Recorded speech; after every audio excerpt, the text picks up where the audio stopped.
Checking back in, Quincy City Council President Ian Kane is joining us to talk about the May 5th City Council meeting. Hey, Ian, how are you today? Good morning, Joe. How are you? I'm doing well. Now, it was a Cinco de Mayo meeting. That's why I'm all flustered. Did the council show up on time? The council showed up on time. Yeah, and as promised. Sorry, I'm just looking for the numbers for a couple things, but we can look at them later.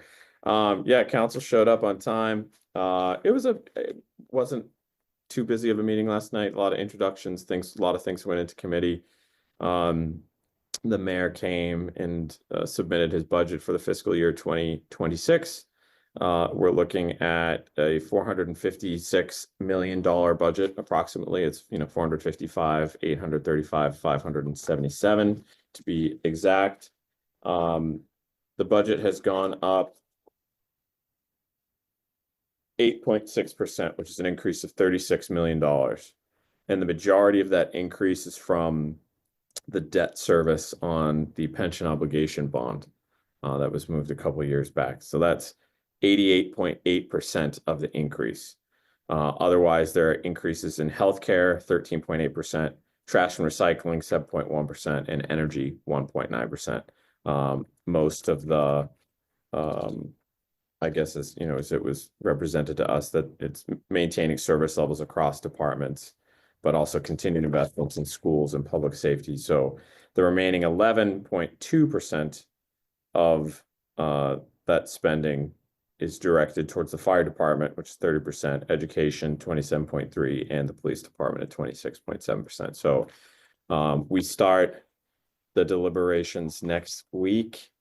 Our first budget hearing will be on next Monday night, the 12th of May. So we'll review each departmental budget with department heads, and we'll discuss approving the budget. Right now, I know on that pension bond, Ian, I know that you voted against that back in 2021. Do you still feel the same way now that you did then? I do. Yeah, I thought it was I understand the rationale at the time, which was it was sort of a short-term solution.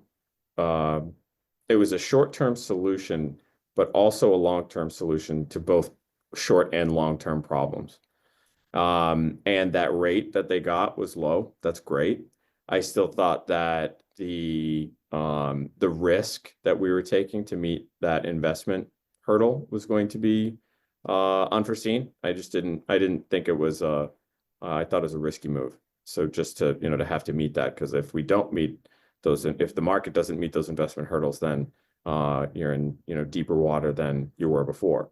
So yeah, I still stand by that, and I think that it's a considerable. I also didn't fundamentally believe with the philosophy of using a liability to fund a liability.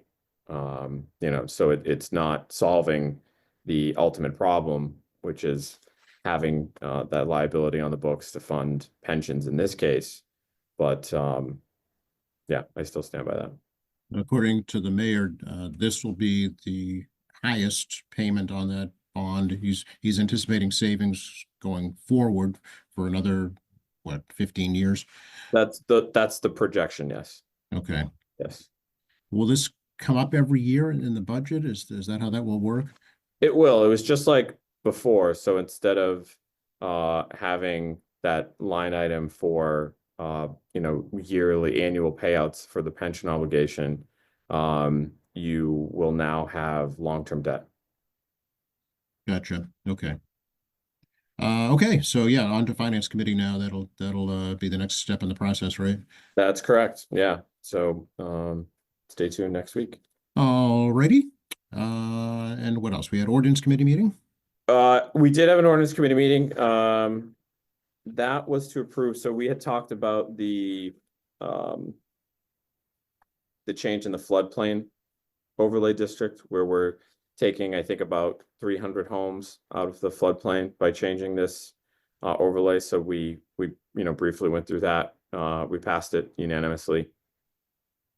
Okay, it's it can't be understated, I think. That is a huge amount of properties being, taken out of the plane and Oh, potentially yeah. saving on flood insurance. Yeah, No, I think, you and I talked about this before. The DPW and Granite City Partners have been working diligently to continue to like ameliorate people's issues with the floodplain that have been caused over the last decade. This is more of the quiet work that goes very much understated, that is being done on a constant basis. And this is truly impactful for people's lives because that's another, in some cases, mortgage payment that people are picking up by way of flood insurance. So this is great work.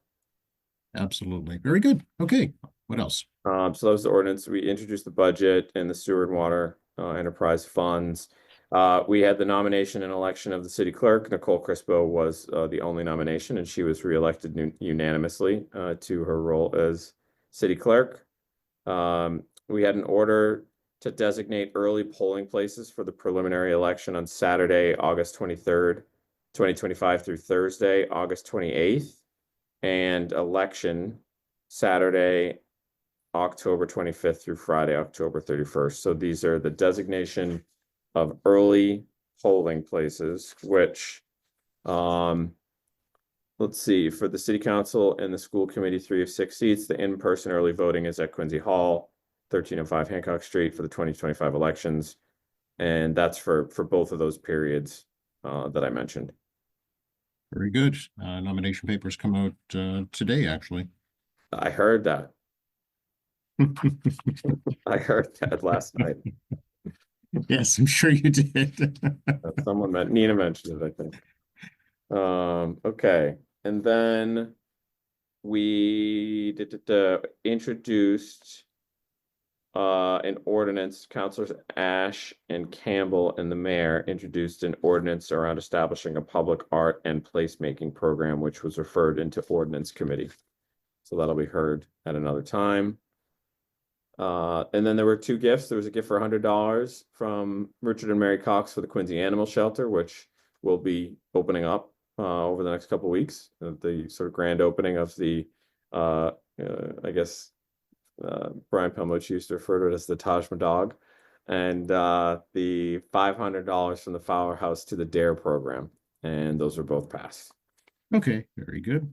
And I see an order regarding transit-oriented districts from Councilor Devine. Was that acted on? Oh, I'm sorry. Yep. Yeah.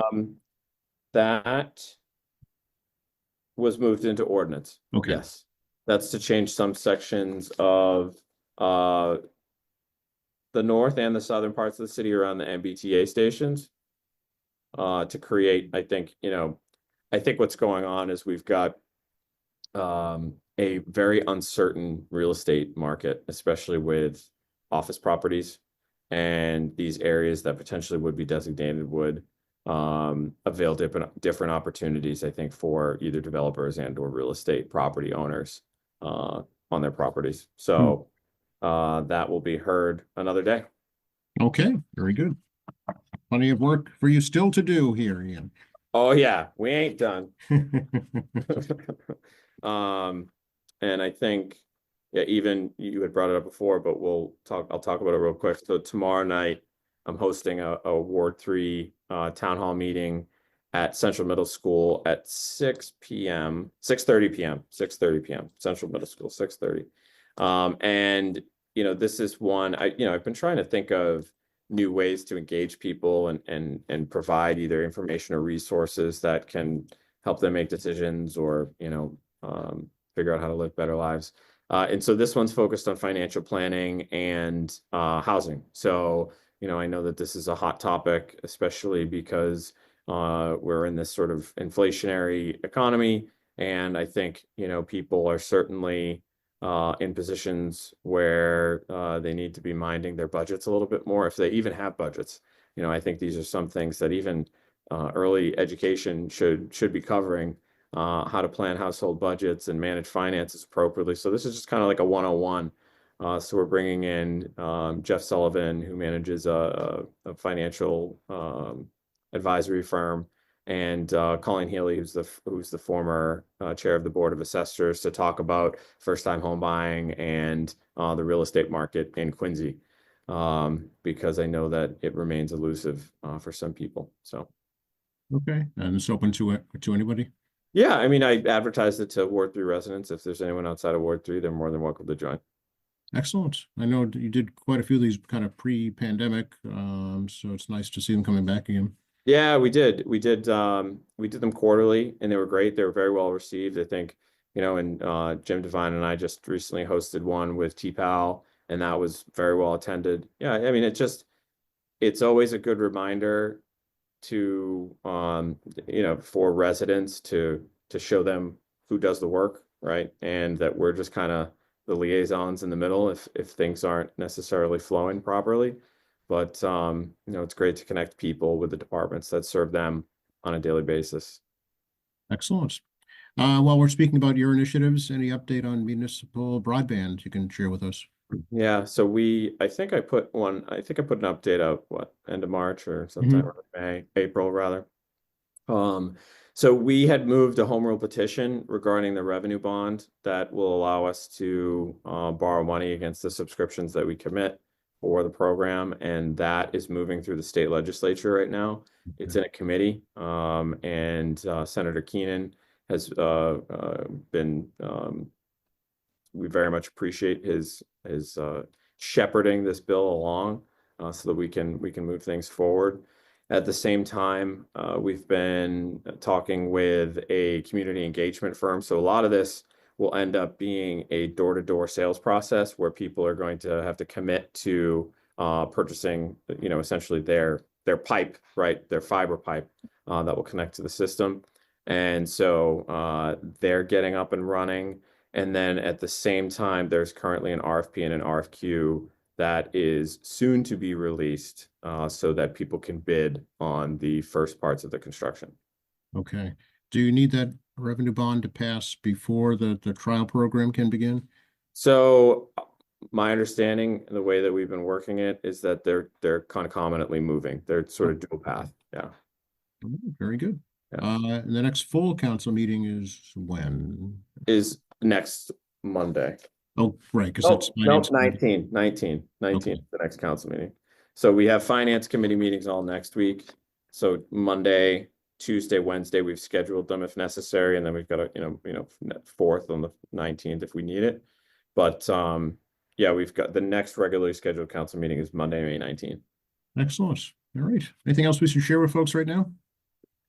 I hope everyone has a wonderful day and that they are truly happy and peaceful.